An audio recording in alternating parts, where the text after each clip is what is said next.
See him a beast when he hear that sound like, yeah, beat on the beat when he hear that sound like, woo. Yeah, bitch and the champ only need one round like, yeah, me, I'm a G bring heat in the All right, ladies and gentlemen, 3-0 is a pro now. The Candyman himself, Max Quinones. And Max, about, 2 weeks out from fight night? How we feeling, bro? Amazing. Just focused, locked in. We're fine-tuning the little bits that we're working on, and we're just going to execute. I'm excited. When's the haircut coming? So that's a good question, actually, because my barber said he's going to be out of town for such and such time. So I'm trying to coordinate with him prior to him leaving. So, but then I also got an invite to a gender reveal like a couple days before the fight. So I think he'll still be in town. So I think it's safe to say that it'll be around like the weigh-in time still. Weigh-in time. After the last interview we did, people were commenting about your haircut. So you're getting fans alone just from that haircut, and it's a good cut. I gotta say, he knows how to. Barber out of Barbers R Us Plus, man. I mean, he always looks out, and it's actually my brother-in-law. So my niece is her uncle. So it's actually like a family thing. And anything with the community and village, like we're trying to uplift each other, trying to grow together. So he's helping me out, and vice versa. Like I'm showing his talents, even though he's a world-renowned like barber. Like he has trophies in his barbershop galore. But anything that we can do for each other, we try to. And I mean, speaking about growth, man, you grew to 3-0, huge knockout last time out at CFFC 119. How did that feel, man? What's that done for your confidence heading into this next fight? I mean, we take it one fight at a time. I mean, there were still even a lot of things I noticed in that fight that we went back, worked on to this camp, because win, lose, or draw, you got to go back to the drawing board no matter what. So we might as well get the dub, go back to the drawing board, and still see what's going on to where we can improve. And I found out some things that I can improve on. We've been working on it extensively, and we're just going to showcase it this next bout. And like, speaking of working on things, how's camp been? Who you been working with? Like getting your main looks with stuff like that. Of course, Team Def 4 all the way. Everything's in house, so I mean, we got. It's a blessing because there's a lot of people in my general weight. You know, like I'll go with people that are up to like 160 and stuff like that, but they're 35ers that like come down to that weight. So it's nice, solid work. And me being a flyweight, I can only go up or match the same level. So it's just nothing but great work, great intensity, working in 2 a day, 6 days out of the week, 1 day recovery. So I mean, we're getting it in, man. Electrolytes, magnesium to cool off, and then we're back at it tonight. Ice bath, the whole bit. So Brandon Lewis, he's another one. He's my main training partner in the sense like we go back and forth in the whole bit. He has a fight coming up August 12th in Arizona. So we just been prepping every day, like in the mornings, like we give each other that really good, great push, and we cross train on Saturdays, go sparring with another team. So it all formulates together, and we're just grateful for the village that we have. You know what I mean? And who's going to be in your corner from Def 4? Coach Daniel and Drew Foxworth. He's a grappling coach. Awesome, man. And then, you don't got to go far for this one. Back in Tampa, you love the home field advantage. How many people you bringing? Well, as of right now, I'm over 100. Sorry, I think there's someone walking by the door. Good. So over 100 is some tickets. I'm getting close to like the 20 count now, but over 100 tickets already accounted for, purchased, sold, the whole bit, and then we're just accounting for the rest. Trying to get it done before fight week. So that way it's just, hey, we're focused on the weight cut, not to do anything as far as that.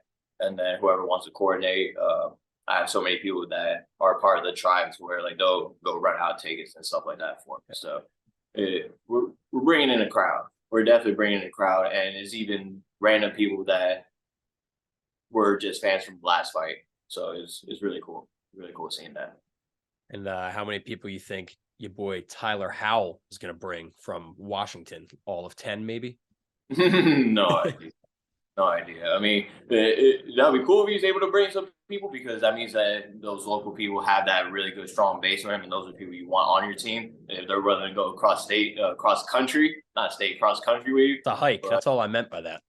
Yeah, it is a hike. So, I mean, regardless of the fact, I tune everything out. I'm locked in a cage when it goes down to fight time. Yeah. So we're just going to get it popping, man. The crowd is going to be there, getting us amped up to fucking fight. And I'm just ready for a dog fight. I love this stuff. What are your thoughts on Tyler? You think a dogfight's incoming? I'm definitely going to expose a lot of things about him. That's for sure. He presents himself as a cocky individual. Yeah. His middle name's the Bully, like his nickname's the Bully. Me personally, I hate bullies. So we're going to set some things straight. I'm ready to get it popping. I mean, and it's literally just going to be like that pop, pop, pop, pop, pop, like just hitting and hitting. And so the fight's done. So are you expecting this one to stay standing? Is that what kind of stylistic matchup you think you're in for?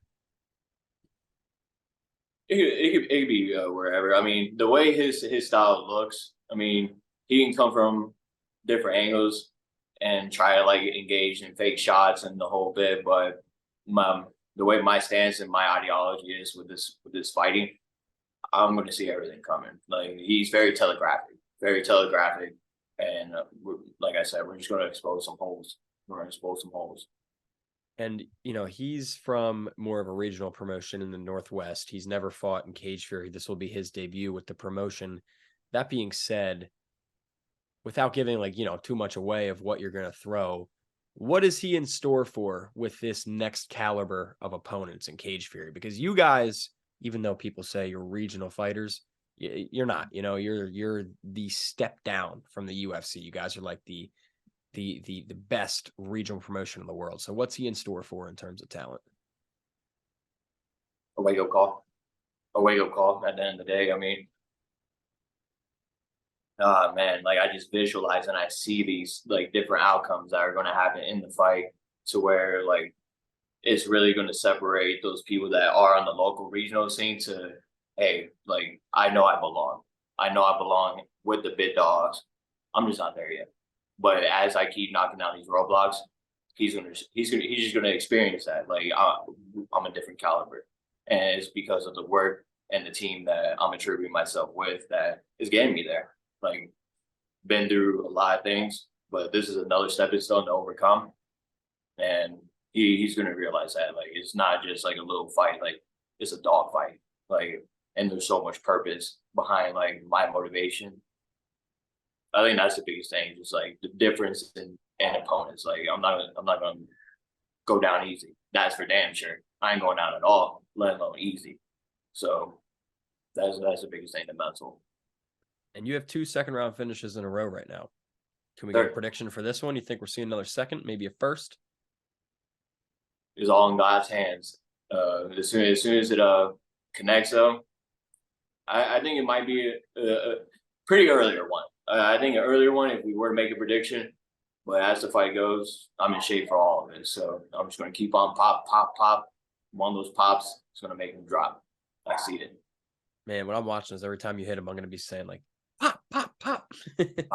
pop, baby.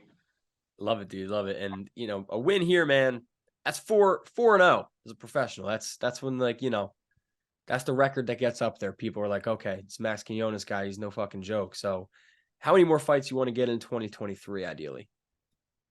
I'm a little behind schedule. So as long as there's no injuries after this fight, we're probably going to shoot for like September time, see what's up with PA and things like that. And then go from there, but one fight at a time. So we're just going to see what's up with this one. All gravy. Boom, we'll bounce back in right again. But if not, we'll keep out any injuries and then just go from there. Would love if you came up to Pennsylvania for that September card, man. That's where right? Yeah, I'm outside of Philly. Nice. So that would be cool, man. Would love to meet you. And on your card, too, another local guy, Shamel Finley, who I'm sure you're aware of, he is fighting for the flyweight title against Dorjiev. Do you have your eyes on that fight? Because that's your future title, man. One step at a time. I mean, we fought as an amateur. I won by unanimous decision, and we both have grown since then. At the end of the day, I'm gonna see what's up with Tyler, and then however Rob, Aries want to set things up, we'll talk to my team as well, and then we'll get shit popping. Or if not, if there's a higher stepping stone that we meet in the future, and there's even bigger paycheck, hey, numbers talk, baby, and there's a good backstory behind it. But at the end of the day, I am gunning for that. The CFFC 125 belt is in my sight. Whether he's the champ or he's vacant, we're getting after it. How many, not how many, I guess just how crazy do you think that event would be in Tampa? You and Shamel headlining. That'd be wild. That would be wild. That'd be some wild stuff. But I'm all about wherever the card takes place. So I mean, whether it's in Tampa, whether it's somewhere else, I mean, people know us just from the platform itself. Sure. So wherever we go, we're gonna bring some crowd, and there's gonna be some good hype behind it. I just know Arias and Rob. If that fight happens, they're setting that one up in Tampa because that's gonna sell out in like 2 seconds, man. You guys are stars down there, and really, that's the biggest blessing too. I was telling that to Brandon the other day, how you got 2 flyweights on the CFFC promo off the gate, like this upcoming July one. So that's a blessing as well, man. I mean, the flyweights we're making big waves. The game is changing, and we're just evolving with it. And it's nice to see it being showcased as well. You know what I mean? For sure, man. And I know you're very focused on Tyler Howell, but I do have to ask about some bigger steps in the future, because if you get to 4-0 with 3 of those being finishes, that's a big deal for a professional flyweight so young in your career. So how close do you feel you are from UFC, PFL, the next step, whatever it be? We're close. Yeah. We're close. We're close. I mean, I stay close to weight. I just gotta make sure that showcase finishes, because I mean that's what the UFC likes. That's what the big promotions like. They want to see finishes. So as long as I come out and finish, there shouldn't be a reason why we don't get a call at some point. And I'm within weight to where, hey, if y'all need a short notice person, I'm game. That's where the money's at too.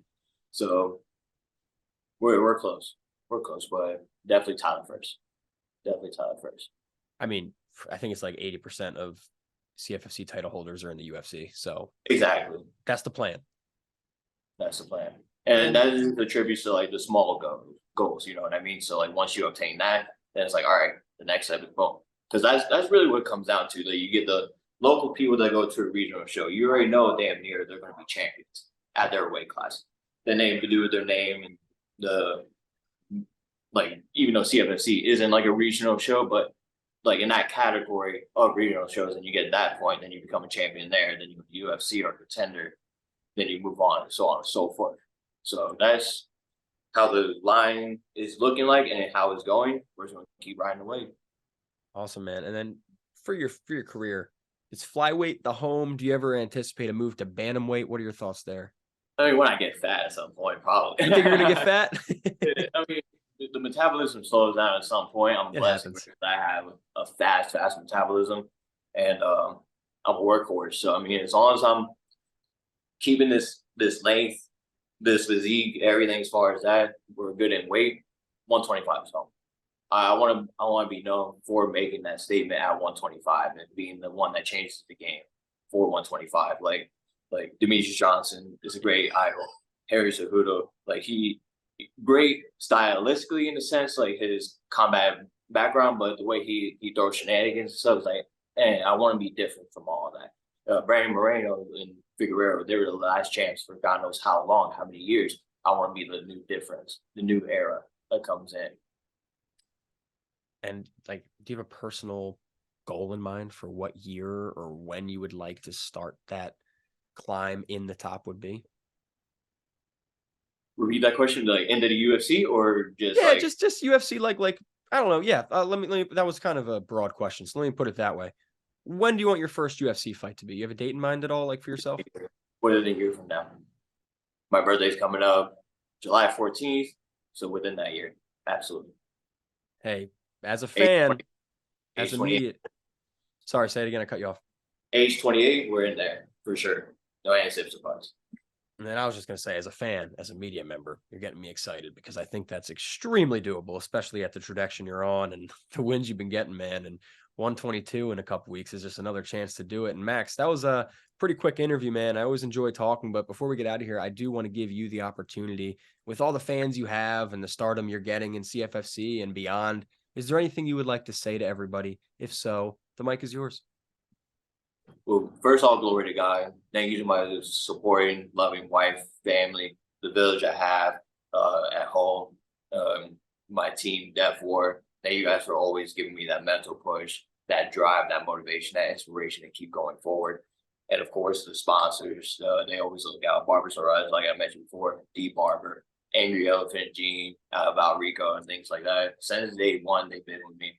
So I'm extremely grateful, and they're always going to be on my banner no matter what. AE, Barbers R Us, Omega Gamma Delta is another one. It's a charitable organization I'm a part of, men's fraternity, and we just give back to the community, but they also give back to me, and they're ever ready to be helping a brother out. Another one is P&G, a local cannabis company out of Oklahoma. Boys I went to middle school with even. So we go way, way back. They have their own industry going on, and they're looking out as well. Rapid Response is another team we just picked up. Exercise Science. They've been giving me tip-top shape as far as like either funding the medication or Dr. Lauren hooking it up as far as like any rehabs and things and so on and so forth. So that way I'm in tip-top shape. Dr. Patel, just everyone, hey, look, there's going to be fireworks July 20th. Make sure you get your tickets. Don't miss out. I'm ready to perform. And then once the cage door closes, we're locked in. We're focused. Murder is at 10. I don't think I've ever seen. Going, brother. Of course, man. Thank you for joining me. And I was going to say, I don't think I've ever seen a fighter literally physically lock in as much as you do when those doors close. Like when we're watching on Fight Pass, you see it flip, and it's awesome. And ladies and gentlemen, July 20th, CFFC 122 on Fight Pass. It goes down again. Max Quinones searching for 4-0 on his quest to the UFC. So the Candyman, thank you. And we'll do it after that dub. All right, kick ass.